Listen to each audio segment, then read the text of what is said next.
em pouquinhos minutos, eu quero dar um rápido resumo da minha história. Conheci a Cristo Jesus há 10 anos. Há 10 anos que levantei as minhas mãos para Jesus, na minha mocidade, aos 20 anos de idade. Novo na fé, cheio de sonhos. Vim de uma família turbada, uma família complicada, filho de mãe de santo. Minha mãe era mãe de santo, meu pai, drogadito, morador da Cracolândia, viciado em crack, cocaína, um dependente químico. Via a luta, o sofrimento da minha família, resolvi mudar de vida. Levantei minhas mãos para Jesus, aceitei ao Senhor, comecei a louvar o nome do Senhor, comecei a caminhar no Evangelho de Cristo. E quando aceitei ao Senhor, começaram a vir as muitas promessas de Deus sobre a minha vida. As promessas vieram chegando. E quem é aquele que quando recebe uma promessa de Deus não gera expectativas e não sonha com aquela promessa? Quem é aquele que quando Deus promete não sonha e não arquiteta um projeto de vida? O Senhor prometia e eu começava a sonhar com as promessas do Senhor. Caminhando, novo convertido, novo na fé, buscando a presença do Senhor. Há 8 meses que eu tinha levantado as minhas mãos para Jesus. Saía da minha casa para o meu primeiro culto de perfeito louvor e adoração ao Senhor. Seria este realizado por mim, um culto de ação de graças, já no meu 8º mês de novo convertido. Aos 8 meses que eu tinha levantado as minhas mãos para o Senhor, iria em especial agradecer a Deus naquele culto pela vida da minha filha. Minha filha, que seria apresentada no altar do Senhor aos dias 23 de novembro do ano de 2002. Exatamente no 8º mês que eu tinha levantado as minhas mãos para Jesus. E ao 7º dia do nascimento da minha filha. Minha filha que foi um presente, uma promessa de Deus. Eu saía da minha casa junto com a minha esposa e minha filha para cultuarmos ao Senhor, e eu ser grato a Deus pela vida da minha filha, que pela medicina, desde quando foi conhecida por feto, foi desenganada da medicina, pois os médicos diziam que a minha filha não ia nascer, pois era uma gestação em minha esposa acontecida nas trompas. Foi determinado 3 meses de gestação e certamente iria acontecer o aborto. Resumindo, para que você possa entender, aquilo que era para durar 3 meses determinado pela medicina de gestação, durou 9 meses, como uma normalidade de todas as gestantes que passam. E aos 9 meses, a minha esposa deu à luz, tivemos a nossa filha, aleluia. E quando completava 7 dias que a minha filha tinha nascido, eu já tinha um perfeito culto de louvores ao Senhor. Iria agradecer ao Senhor neste culto e apresentar a minha filha no altar do Senhor. Convidei 2 pessoas muito importantes em minha vida para participar deste culto: minha mãe e o meu pai. Minha mãe não aceitou o meu convite, pois era mãe de santo, não queria ir numa igreja cristã. E eu tive que usar a minha filha. Eu tive que usar a minha filha para convencer a minha mãe de participar daquele culto. E pela minha filha, a minha mãe aceitou o meu convite, pois disse que ficaria no último banco da igreja e não queria ser incomodada por ninguém. Fui buscar o meu pai, encontrei o meu pai na Cracolândia. Trouxe meu pai da Cracolândia, dos mesmos efeitos, usei a minha filha para ele vir à igreja e ele aceitou da mesma forma que a minha mãe. Tudo preparado para um grande culto. Tudo preparado para um culto de louvores ao Senhor. Saía da minha casa caminhando, louvando a Deus, junto com a minha esposa e a minha filhinha nos seus braços, recém-nascida. Iria me encontrar com os meus pais para cultuar ao Senhor. Quando eu saí do portão da minha casa para fora, percebi 2 sujeitos que caminhavam na minha direção, que eu nunca tinha visto. 2 indivíduos desconhecidos por mim, desconhecidos por minha família. Caminhavam na minha direção com olhos centrados em mim. Continuei caminhando. E ao ver aqueles sujeitos me olhando, cheguei a imaginar que eles me viessem perguntar por alguém, que eles viessem me perguntar por algum endereço ou coisa parecida. Continuei caminhando. Parei numa distância que media aproximadamente 1,5 metro, a distância entre eu e o pastor Eliel. Parado na frente daqueles sujeitos, eu esperei uma pergunta, uma palavra, onde não existiu nenhuma palavra. Assustado, sem tempo de correr.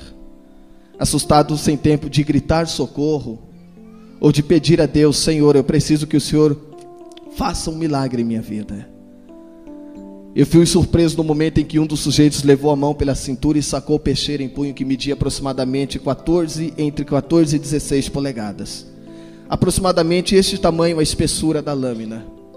Sem palavras, eu fui apunhalado com o primeiro golpe de faca na altura do tórax, à esquerda do coração, lesando a principal artéria que comanda toda a corrente sanguínea do corpo, transfixante de um lado para o outro. Com o mesmo golpe eu cheguei a sofrer lesão pulmonar.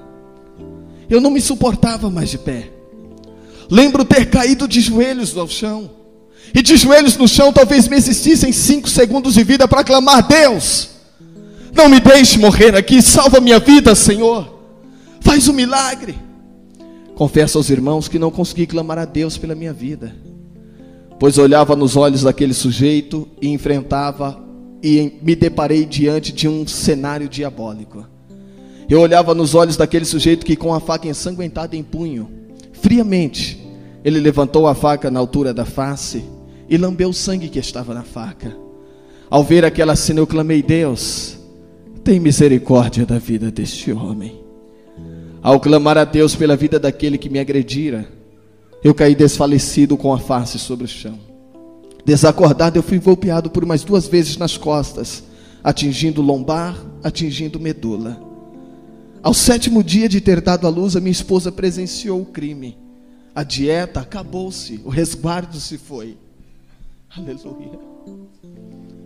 Naquele momento eu estava debaixo das mãos do Senhor. Era só Deus para fazer um milagre acontecer. Pelos vizinhos, os vizinhos viram, chamaram a polícia. Eu fui socorrido pela polícia, levado a um pronto-socorro. E quando cheguei no pronto-socorro, na emergência médica, retomei a consciência e ouvi quando o médico disse: não tem jeito, ele não vai sobreviver, não temos recursos, não temos médicos, não há possibilidade de vida, não tem jeito. Uma porta se fechava. Do pronto-socorro, eu fui levado a um hospital. Ao chegar no hospital, eu precisava de um médico, um suposto cirurgião cardiovascular. E no hospital que eu fui levado não teria o suposto médico. Pela 2ª vez eu fui desenganado da medicina e ouvi dizer: não tem jeito, ele não vai sobreviver, não temos recursos, não temos médico. Do 2º hospital a um 3º hospital. No 3º hospital as mesmas palavras: não tem jeito, não tem médico, não há o que fazer. Do 3º hospital para um 4º hospital. No 4º hospital, o Hospital Regional de Osasco. Entrei na emergência médica.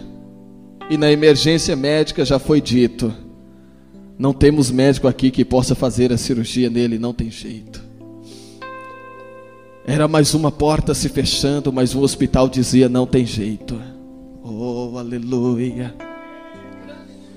Um médico que entrou de plantão, na troca de plantão, ele acompanhou a minha história.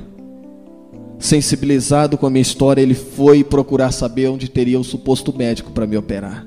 Encontrou um médico. Esse médico estaria na Zona Leste, Hermelino Matarazzo, de plantão no hospital de Hermelino Matarazzo. Sensibilizado com a minha história, foi em busca de ajuda alguém que pudesse me transferir para o hospital. Foi pedir auxílio ao hospital, entrar em contato e acionar o helicóptero Águia da Polícia Militar. O helicóptero Águia da Polícia Militar pousa no heliponto do hospital. Estava tudo preparado para uma 5ª remoção, mas espera aí, numa aeronave não se podia me transferir de helicóptero, porque na aeronave não se há espaço para ressuscitar caso houvesse uma parada cardiorrespiratória.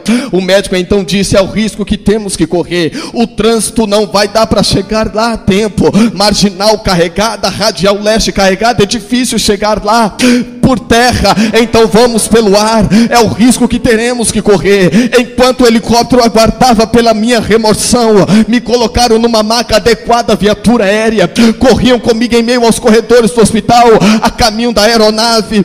Antes de chegar no helicóptero algo diferente começa a me acontecer. Um frio, pastor Eliel, um frio forte, sombrio, assustador, aterrorizante, um frio desesperador. Eu senti esse frio no meu corpo, como se fosse lâminas de navalhas afiadas cortando a minha carne a cortes profundo. Era assim que eu sentia esse frio. Eu posso ir mais além sobre esse frio. Era como se fosse por injeções, injetado nas minhas veias, causando obstrução e chegando a congelar a cada corrente sanguínea do meu corpo. Era o espírito da morte. Há relatos, há testemunhos que diz que a morte é fria, que a morte é gelada. Eu sou testemunha viva em dizer: a morte é fria, é gelada, é sombria, assustadora. O espírito da morte tocava no meu corpo. Naquele momento do frio desesperador, nos corredores do hospital, eu estava passando por uma sequência de paradas cardíacas. Foram totalizadas 8 paradas cardíacas. A luta dos médicos para me dar a vida, para tentar me reanimar. Todos os recursos foram utilizados, evangelista André. Choque, adrenalina, todos os recursos. Mas depois de uma 8ª parada cardíaca, pastor Eliel, o médico dá uma notícia para minha sogra. A minha sogra que me acompanhava dentro da ambulância, que me batia, me esbofeteava na hora das paradas cardíacas e gritava dizendo: não morre, meu filho, não morre, resista, acorda, ser forte, não morre, meu filho. Ela me chamava de filho, e o médico, acreditando que a minha sogra fosse a minha mãe pelo fato de me chamar de filho, ele se aproxima e diz: mãe, se acalma, mãe, se controla. Aleluia.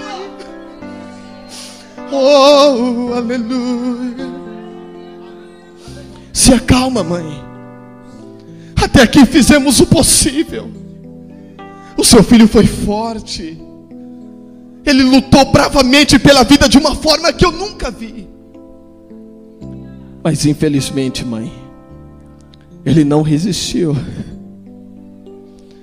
É muito difícil para mim dizer isso como médico, mas eu tenho que dizer: perdemos ele. Providencie os documentos que o seu filho acaba de entrar em estado de óbito. Não tem mais jeito.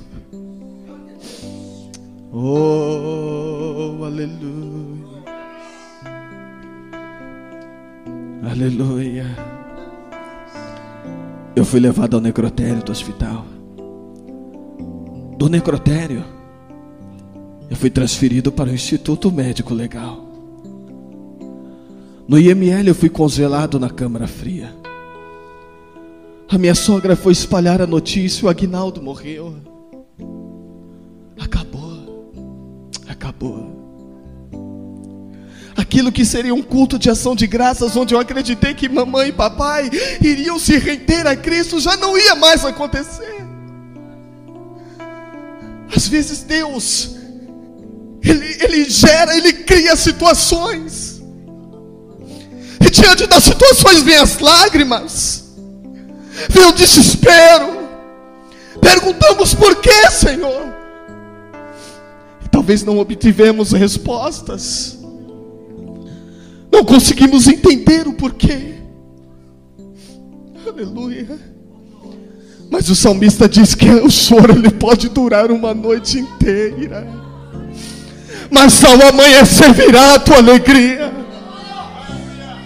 Não importa a situação que você esteja passando hoje, não importa. O que importa é que hoje Deus está aqui para te dar a resposta e dizer para você que Ele está contigo. Oh, aleluia. Com a morte, sonhos frustrados, projetos mortos. Acabou. Minha mãe foi pedir ajuda porque a morte é a única visita que vem sem dar notícia, sem dar recado. Ela chega e acabou. E sempre vem numa hora difícil financeiramente falando. Minha mãe foi pedir ajuda ao meu ex-patrão. Meu ex-patrão arcou com todas as despesas funerárias precisas. Comprou o caixão, pagou tudo o que fosse preciso para a funerária. Família de luto. Recém-nascida minha filhinha órfã de pai. Aleluia. Congelado na geladeira eu fiquei por 7 horas e 40 minutos. Eu ouvi, pois eu podia ouvir qualquer voz, embora não visse nada, não sentia nada, não via nada, ninguém, não sentia nada, mas eu ouvia. E eu ouvi o momento que minha mãe entrou na câmara fria e fez o reconhecimento do meu corpo. Os seus gritos, o seu choro, o seu desespero. Eu tentava falar, mas minha mãe não me ouvia. Aleluia. A minha mãe aguardava na recepção do IML a liberação do meu corpo. Todos os meus familiares viviam debaixo de dizer popular que diz assim: enquanto se tem vida, se tem esperança. É o que nós dizemos no nosso dia a dia, evangelista André. Enquanto se tem vida, se tem esperança. E quando acaba-se a vida, acabam-se as esperanças. Capítulo 14, versos 7 ao 9 no livro de Jó diz assim: porque ainda há uma esperança para a árvore, ainda que esteja cortada, morta, envelhecida a raiz, ao cheiro das águas brotará e dará fruto como a planta nova. Eu estou profetizando que ainda há uma esperança para você.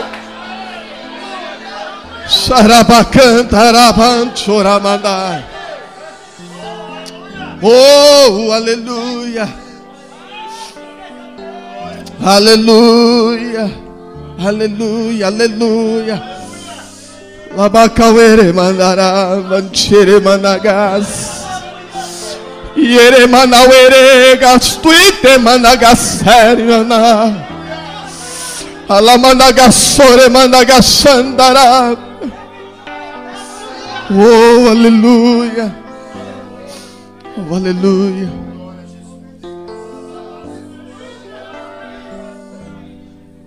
No meu subconsciente passava-se um filme, e esse filme me fazia lembrar das promessas de Deus. Lembrava-me da primeira promessa. E a primeira promessa, pastor Eliel, foi quando eu fui chamar a mamãe e meu pai para participar daquele culto. Eles me humilharam.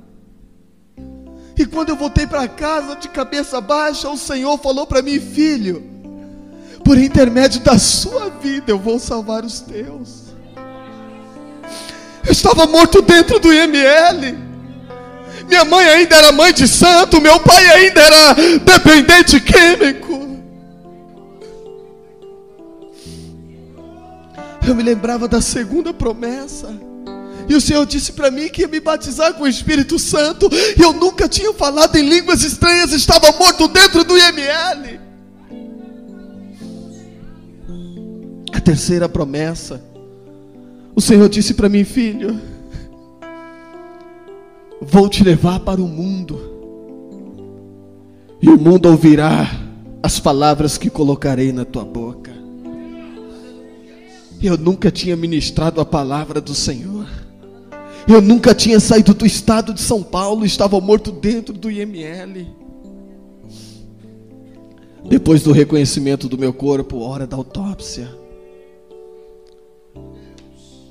o legista abriu a geladeira, tirou o meu corpo e me deitou na mesa cirúrgica. Do lado de fora, minha mãe aguardava com os agentes funerários. Fez questão de esperar, pois queria me vestir junto com os agentes funerários e me levar para o meu sepultamento, velório e sepultamento. Quando os legistas preparavam as suas ferramentas cirúrgicas para iniciar a necrópsia, eles viriam com uma maquita. Uma maquita que eu não sei se é maquita, o nome é uma serra, que é utilizada para serrar a partir do tórax, iniciando a necrópsia. Ao zunir daquela serra, ao ouvir o zunir daquela serra, que a minha audição estava em perfeito estado, eu orei e disse: Senhor, eu entrego-me em tuas mãos, ó Pai. Eu não sei se vivo estou ou se estou morto, não sei. Mas de uma coisa eu sei, ó Deus, que o Senhor é fiel, que o Senhor é verdadeiro, que o Senhor é poderoso para mudar o meu cativeiro. Faça segundo a tua vontade, ó Deus, e não a minha. Enquanto a Maquita vinha na direção do meu peito, eu vi o céu se abrindo. Em fração de segundos, enquanto eu via os portões celestiais abertos, eu imaginava comigo: agora eu vou caminhar nas ruas de ouro. Eu quero subir e ver e tocar aos muros de jaspe, de cristais. Eu quero ver e contemplar o coral angelical louvando hosanas a Deus. A minha alma ansiava estar nos céus. A minha alma clamava ao Senhor poderoso. A minha alma pedia aos céus. Eu não tive o privilégio de subir aos céus, não. Eu não pude andar nas ruas de ouro. E nem sei dizer para você se são realmente de ouro as ruas, se são de jaspe, de cristais os muros. Eu não sei. Sabe por que eu digo não sei? Eu não tive o privilégio de estar lá. Eu não sei se tudo isso é apenas simbolicamente escrito devido à visão que teve o apóstolo João. Eu não sei, mas eu acredito nas maravilhas em que há nos céus. Antes que aquela Maquita tocasse no meu peito, o céu se abriu, uma voz bradou e disse: filho, ainda não é chegada a tua hora. Levanta-te, glorifica o meu nome, porque sou Deus quem te devolve a vida para viver a promessa.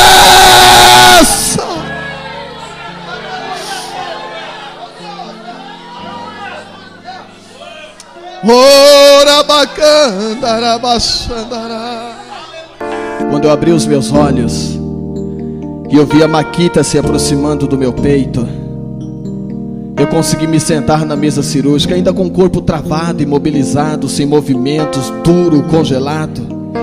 Eu consegui me sentar. E quando sentado, bem suave, por enquanto só tocando, bem suave, assim mesmo, pode deixar. Enquanto eu me sentei, que o legista vinha com a Maquita na minha direção, aleluia, eu estendi a minha mão e interrompi que aquela Maquita tocasse no meu peito, pastor Eliel. E a Maquita lesou apenas um pedacinho do meu dedo anelar direito. Foi a única parte do meu corpo onde tocou a Maquita e lesou um pedacinho do meu dedo anelar direito. Quando o legista viu ser decepado o pedacinho do meu dedo, ele saiu lá fora e foi buscar alguém.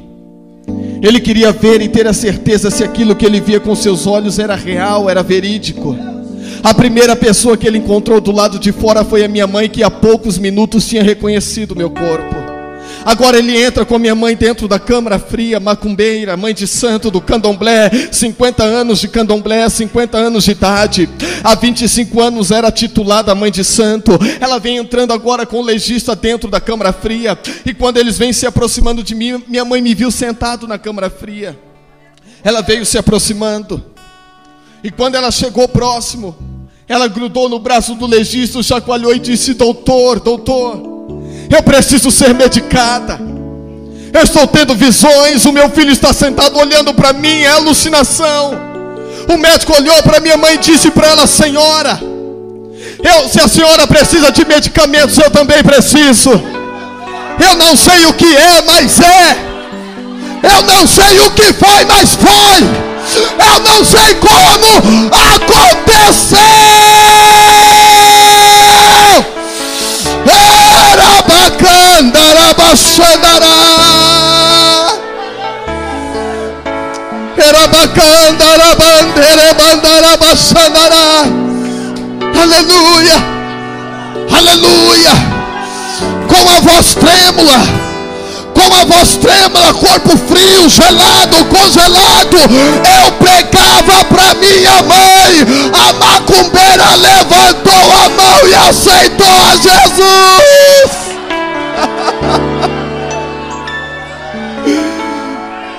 Era bacana, era bacana.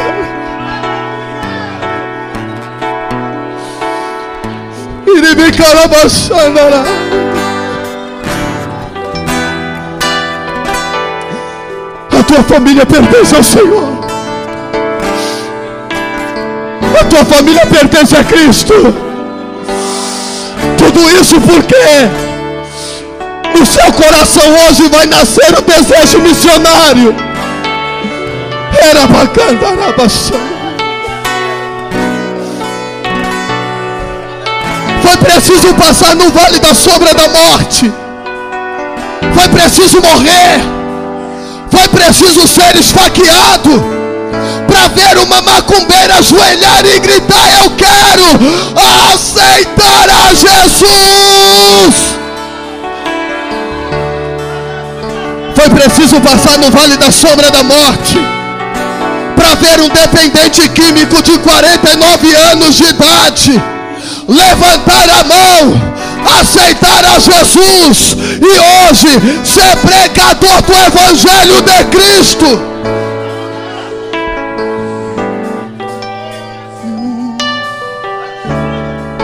O Senhor é poderoso, Ele vai mudar a tua história. Só para me encerrar, do hospital, ou da câmara fria do IML, eu fui levado a um hospital. No hospital eu fui induzido a um coma. E naquele coma eu dormi por 72 horas. Naquele mesmo hospital me deram um nome, e o nome que eu trago comigo hoje como marketing é o morto-vivo. Passei por diversas cirurgias, transfusão de sangue. Aleluia. Fiquei 68 dias na UTI, correndo o risco de morrer, segundo a medicina. Saí da UTI, fiquei mais 10 dias hospitalizado no quarto, totalizando 78 dias de internação. Tive alta, voltei para casa. Agora, pastor Eliel, carregado no colo. Aleluia. Aleluia. Com toda a tragédia, tive medo de voltar para minha casa, uma casa que eu construí na área verde. Comprei o terreno, construí, esforço, suor, dignidade, foi tudo fruto do meu trabalho. Morei nessa casa 45 dias, o suficiente para me acontecer tal tragédia. Com traumas, com medo, eu, minha esposa, minhas filhas abandonamos a casa e não voltamos mais. Fomos morar de favor. Agora quer ver ser humilhado? É depender de parentes, é depender de ajuda de pessoas que você não conhece. Oh, aleluia. Eu digo para você que morrer não é ser provado. Não é. Não é. Estar paralítico não é ser provado, não. Ser humilhado. Oh, aleluia. Retornei ao médico, carregado no colo. Eu perguntei ao meu médico: doutor, eu posso andar de novo? Quanto tempo mais eu vou ficar sem andar? O médico, junto com o psicólogo, disse para mim assim: que eu tinha um grande privilégio de ter conhecido o outro lado da vida, mas que eu tinha sido lesado na lombar e na medula, e por então eu não ia mais andar. Eu fiquei paraplégico. Ganhei de presentes uma cadeira de rodas, e desenganado da medicina, eu ouvi dizer por diversas vezes: não tem mais jeito. Oh, aleluia. Consegui sair da humilhação de familiares, de parentes. Loquei uma casa com o mínimo dinheiro que eu ganhava de um auxílio doença do INSS, no valor de R$192.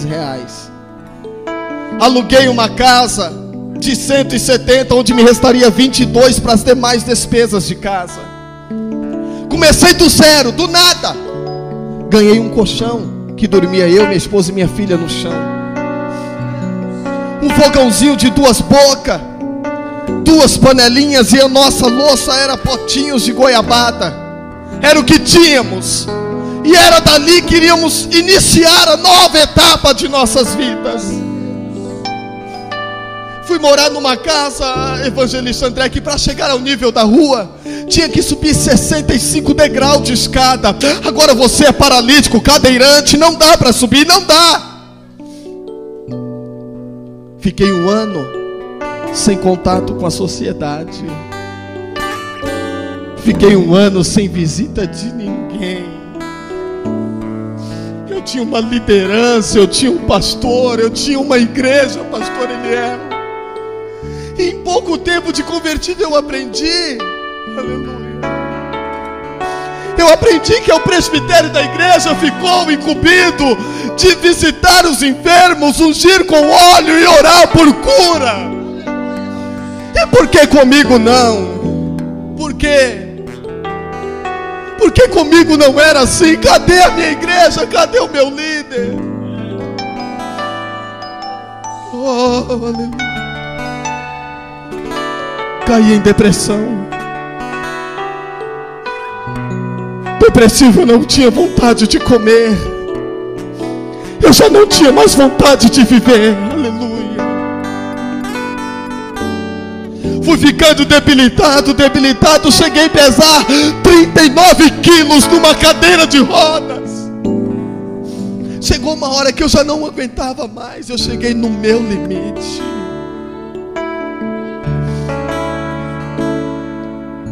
Um pastor foi me procurar.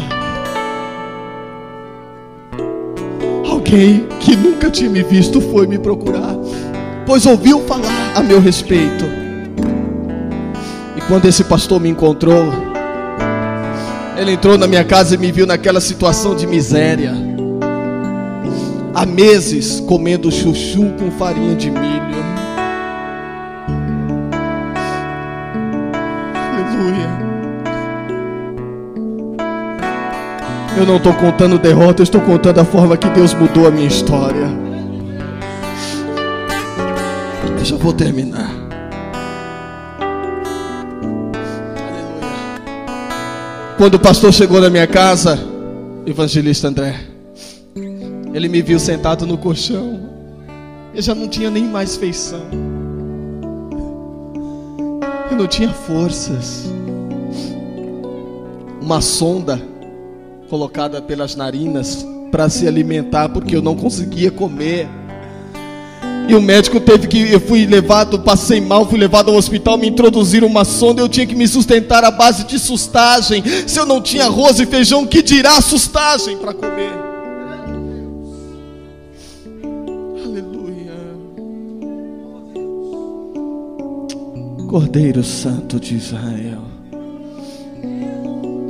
Quando o pastor me viu naquela situação, ele entrou. Fica em pé, pastor André. Ele se aproximou de mim e fez assim.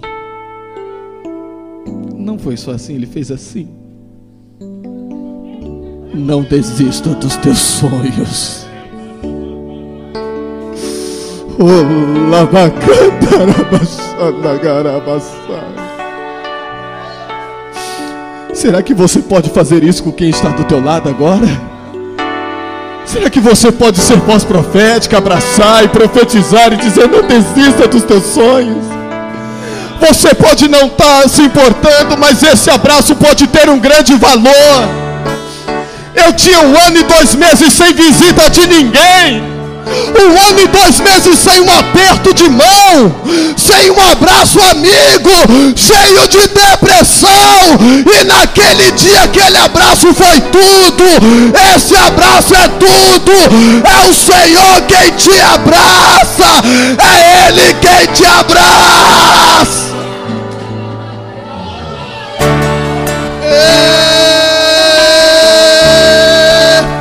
Poderoso Deus, Ele é poderoso, o Senhor é poderoso. Oh, Rabacandarabassandarai. Se a sua alma anseia por Cristo, Ele vai visitar-te.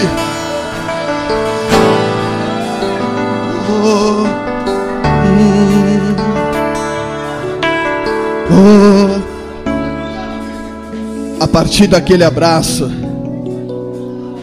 encerro aqui dizendo, a partir daquele abraço, o pastor me fez um convite.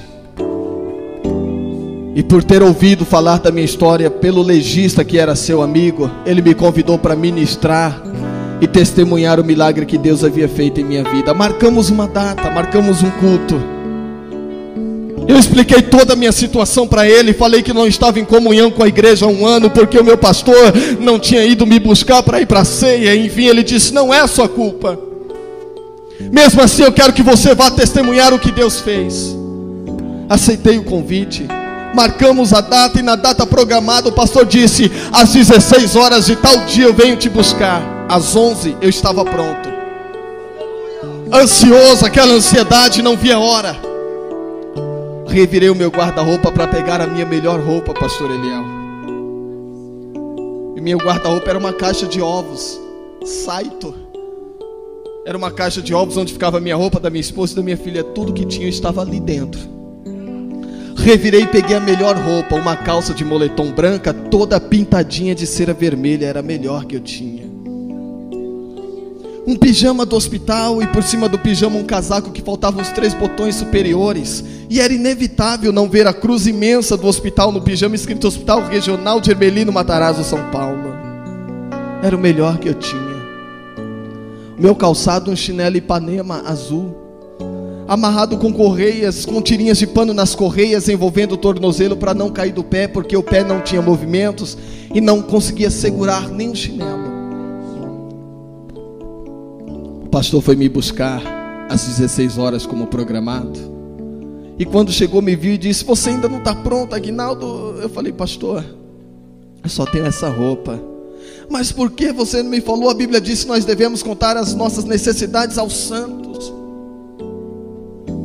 Tudo bem, vamos assim mesmo.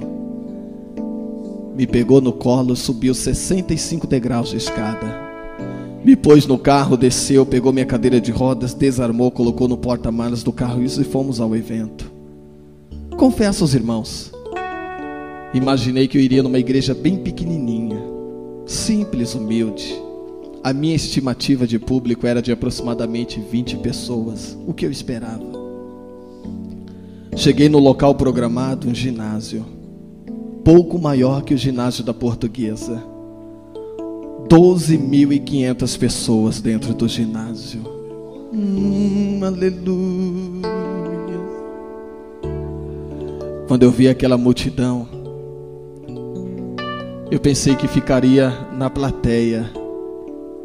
O pastor subiu para a tribuna junto com os doutores, falou ao ouvido de um dos obreiros. Os obreiros desceram, levantaram-me com cadeira de rodas e todos me levaram para o local de destaque. Sabe o que eu quero dizer para você? Deus não quer te ver no anonimato. Deus, Ele quer mudar a história da tua vida. E tudo isso vai começar através do dia de hoje, que vai acender no teu coração a visão missionária. Naquele momento que eu fui levado ao altar, o culto rolava, os conjuntos cantavam, orquestra, louvores, oportunidades. Por fim, para mim encerrar, foi me dada a oportunidade como mensageiro da noite. O pastor pegou-me e trouxe com a cadeira de rodas até o lado do púlpito, deu o microfone na minha mão e percebeu a minha timidez. Quando eu peguei o microfone, eu nunca tinha ministrado, nunca. Eu comecei a tremer e bater o microfone no dente. Toda hora batia, pá, pá. O pastor viu a minha timidez e a voz que não saía, sussurrou em meu ouvido e disse: Aguinaldo, não se intimide, porque hoje fois escolhido para ser porta-voz de Deus para este povo aqui.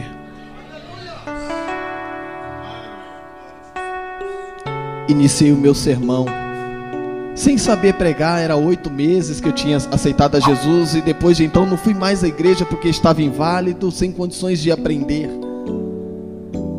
Sem saber abrir a Bíblia, eu iniciei o meu sermão, e meu sermão primeiro foi assim: Jesus é bom. Jesus levanta o caído. Jesus capacita o necessitado. Ele dá força ao fraco.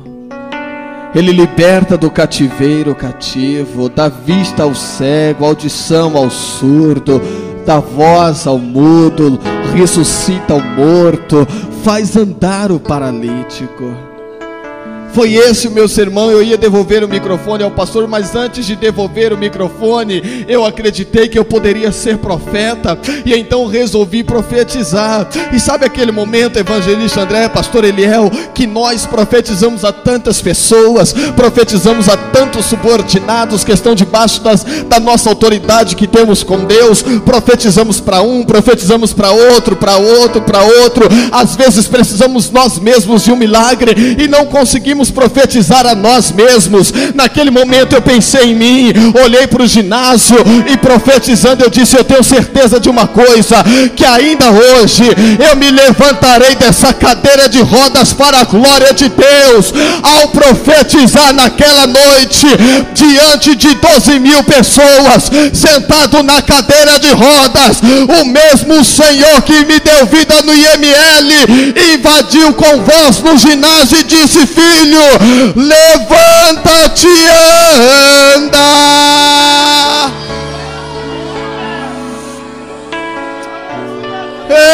Erabacanda, rabacere mandará, rabacanchore mandará, baçandará. Eu fiquei de pé, e quando eu fiquei de pé, eu tentei dar o primeiro passo, mas não saiu. E quando eu estava de pé, parecia tão perfeito, nunca foi tão perfeito, parecia meses de ensaio. Eu me levantei e o ginásio de uma única vez, todos, de uma única vez, nunca foi tão perfeito. Todos esperavam agora a minha reação. Eu tentei mais uma vez o primeiro passo e não saiu. Curvei minha cabeça e fiquei por 3 minutos de cabeça baixa, dizendo: Senhor, eis-me aqui. Deus usou o menor, melhor dizendo, a menor, uma criança. Eu quero que você entenda a perfeição. Um bebê de colo. Ana Carolina, idade 10 meses. Saía do colo o bebezinho, pisava seus pezinhos tão pequenos na quadra do ginásio e simplesmente aprendeu a andar. Ela veio andando tão perfeita. A mãe tentou segurar, mas viu tanta perfeição e deixou a criança. Ela caminhou até a frente do altar. Ela parou na frente do altar,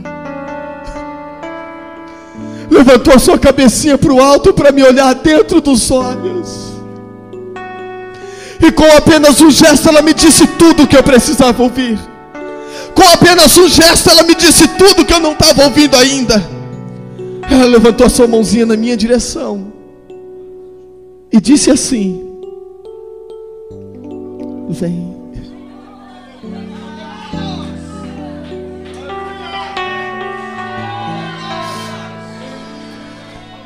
Arrastando o chinelo que eu estava calçado nos pés, eu dei o primeiro passo. Arrastando o chinelo que eu estava nos pés, eu dei o segundo passo, o terceiro passo, o quarto passo. O resultado é o que você vê a olho nu aqui nesta noite. O milagre que aconteceu. Oh, rabacantarabachandará. Ei, aleluia. Aleluia. Eu não parei mais de andar, não parei. Hoje eu trago comigo uma marca. Alguns dizem um sinal, já outros uma sequela. Quando eu voltei a andar, eu continuo com a minha perna esquerda paralisada. Minha perna esquerda completamente sem vida, insensível, morta. E eu não posso andar sem fazer uso desse objeto. Não dá para andar, pois a tendência de quem tem uma perna inválida é de dar um passo à frente e cair, a não ser que se apoie em algum objeto talvez como esse. Preciso disso aqui para andar. Não consigo caminhar sem me firmar neste objeto. Mas toda vez que eu estou em cima do altar do Senhor, pregando a palavra do Senhor, Eu vivo debaixo de um verso que me diz assim: tudo posso naquele que me fortalece. A perna esquerda é morta, sem vida, sem movimentos, mas quando eu prego, a perna esquerda passa a se mexer. Ora bacante, mandará. Eu não posso andar sem fazer uso da bengala, mas quando eu estou pregando, eu ando, eu corro, eu pulo, dá lugar, levanta a mão, adore, adore, adore. Era bacandará, era mandará, baixandará. Oh! Eu estou profetizando que você, a partir de hoje, a partir deste culto, vai testemunhar o que o Senhor fará na tua vida.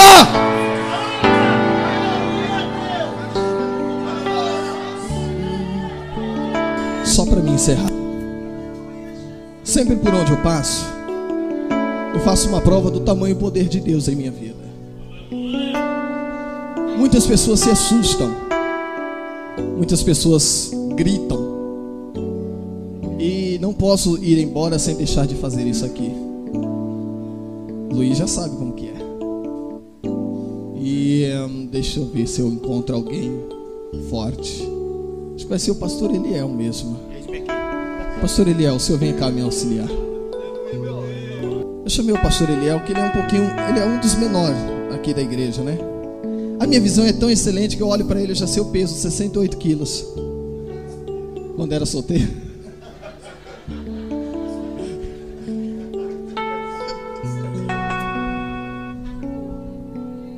Eu suspendo porque não é mecanismo. Uma perna branca, porém comum, bastante atrofiada, bem fininha. Pois a tendência de uma perna sem movimentos musculares ou nervosos é de atrofia. Se eu pedisse ao pastor Eliel que chutasse a minha perna, poderia me haver uma fratura óssea. Agora, uma fratura óssea no membro sem vida, para mim não é legal. Sim ou não, pastor? A parte mais resistente da minha perna é o meu pé. E no meu pé eu já aguentei peso. Já foram mais de 5.500 homens pesados que fizeram esta prova. Pessoas com até 160 quilos dobraram o peso e fizeram o que o pastor Eliel vai fazer aqui agora. Em cima do meu pé. O senhor tem total liberdade de pular. Sim, pastor.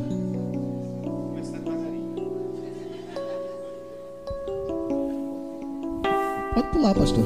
Pode, com força, pode bater. Pode. Eu não sei se você tem gente que já gritou ai, é sempre assim. Amém. É para você ver que o pastor Eliel tem garra e coragem. Agora eu vou mostrar aqui que não é borracha. Tem gente que pensa que é de borracha. Tem borracha, pastor Eliel? Tem borracha? Eu podia pedir para ele chutar a perna, mas uma fratura eu não quero. Sabe o que é isso? É o poder de Deus. Talvez você pergunta como é que anda, como é que move. É só Deus. Eu confio em Ti, Senhor. Aleluia. Eu confio no Teu poder, eu confio na Tua presença, na Tua graça. Obrigado, Senhor, por tudo que o Senhor tem feito em minha vida. Obrigado, Deus. Obrigado, Senhor. Obrigado, Deus. Senhor, obrigado.